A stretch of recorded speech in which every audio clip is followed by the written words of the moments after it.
Adi Shankaracharya, in the 8th century, he created Vedanta.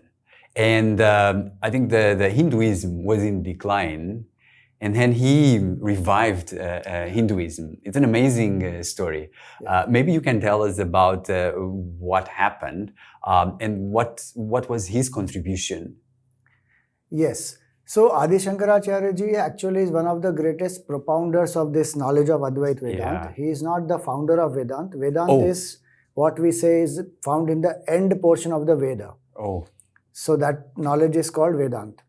So that has already been there. But he is one of the greatest propounders and the revivers of that system. So yes, the Sanatan Hindu Dharma had declined because there were lots of rites, rituals which were being done meaninglessly. There were so many animal sacrifices, caste system had degenerated, many things had happened. So people had shifted to Buddhism. Then Buddhism also declined. So as a result, there was intellectual directionlessness in the whole society, where people are not having a particular philosophy, and Sanatana Hindu Dharma also had so many sects into which it was broken up. Now, when he was born, so historically there are debates about his time period. Some people say 8th century. Many actually believe he was around 400 BCE, after Buddha but before Christ. And so this was the situation where complete intellectual disintegration is there and people don't have direction, they don't have clarity. At that time he decided to revive the Sanatan Dharma, and he was born to Aryamba and Shiva Guru, his parents, as a result of worship to Lord Shiva. And at a very young age, he mastered the Vedas. By the age of around 6, he mastered the Vedas. And at 8, he took sannyas.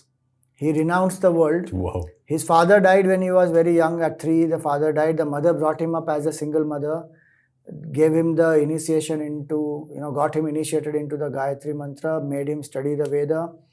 And at 8, he decided that I need to go because my culture needs me. And he took the permission of his mother and he went. And he went from Kerala,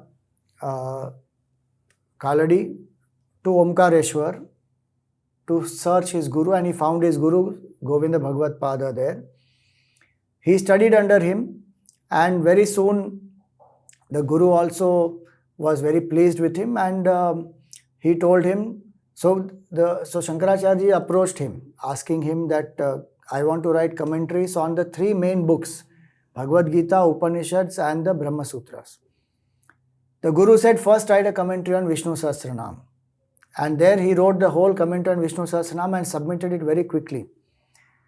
So the Guru started reading, and he couldn't put it down. Wow.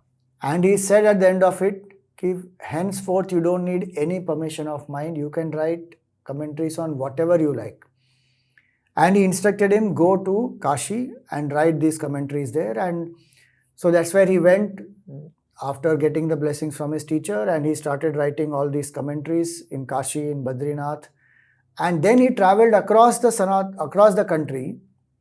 Some people say twice, some people say 4 times. His lifespan was supposed to be only 16 years. From the age of 8 to 12, he was with his Guru, he studied, he learnt, and he wrote the commentaries, etc. And then he started traveling across the country. And there was one point in time where he had a debate with Bhagavan Vedavyasa, because he wrote commentary on Brahma Sutra, and Vedavyasa was very happy with him.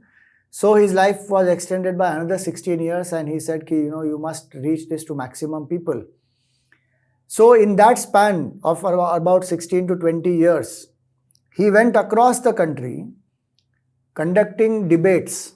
And the tradition in those times was that when you conduct a debate, if you lose in a particular viewpoint that you have, then you take up the viewpoint of the winner and accept it. So this way, one is through debates, he revived the entire Advaitic tradition. Wow. From various schools of philosophies who are propagating them themselves. Then he also had 4 major disciples, Hastamalakacharya, Padmapada, Sureshwara and Totakacharya. He set up 4 mathas in 4 parts of the country and gave them one Veda to protect and propagate. So Jagannath Puri Mutt, he gave Rig Veda, Sringeri Mutt, he gave the Yajur Veda, Dwarka Mutt, he gave the Sama Veda, and Jyotir Mutt, he gave the Atharva Veda. He also revived many temples, and he was a great nationalistic saint, patriotic saint, where he did not want to encourage any of the regional divide, etc. So he took a priest from Kerala and put him as a priest in Badrinath, in the temple there. Like that, he did a lot of cross-country appointments and ensured that people are able to accept. So he brought about a national integration also, revived Sanatan Dharma. Even certain tantric practices which have gone, deteriorated, he revived some of those also. He was a great practitioner of Raja Yoga also, and many things that he did to ensure that the essence of Vedanta, which is the essence of Hindu culture, which is Vedanta, reaches people. So he wrote many fundamental books so that even a common person will start studying from the basics. Tattva Bodh, Atma Bodh, Bhaja Govindam, Vivek Chudamani, Sadhana Panchakam, Upadesh Sahasri, like that, many books he wrote. And many devotional compositions. Because people need to anchor. Some people think that Vedanta is very dry, intellectual, and everything is illusory, there is only one truth. But at the same time, that same truth is appearing as Ishvara. So various forms, so various compositions which children learn from childhood and they anchor in devotion. So he was a great Karma Yogi who served the nation, who revived the Sanatan Dharma. He was a great Bhakti Yogi who wrote so many compositions, established temples, revived many dilapidated temples. He was a great Jnana Yogi who conducted debates, revived Advaitic tradition, put up the 4 mathas to spread the knowledge of Advaita. So that way a very great person, just in a span of 32 years, he did the entire thing. And quietly he disappeared. There is no specific place where there is Samadhi of Shankaracharya ji. People say he disappeared behind Kedarnath ji. There's a statue there now. That's not really a Samadhi of his. But came, did his duties, revived Sanatan Dharma, and if not for him, we would not be practicing Sanatan Dharma today. He was one of the greatest people who brought it back single-handedly.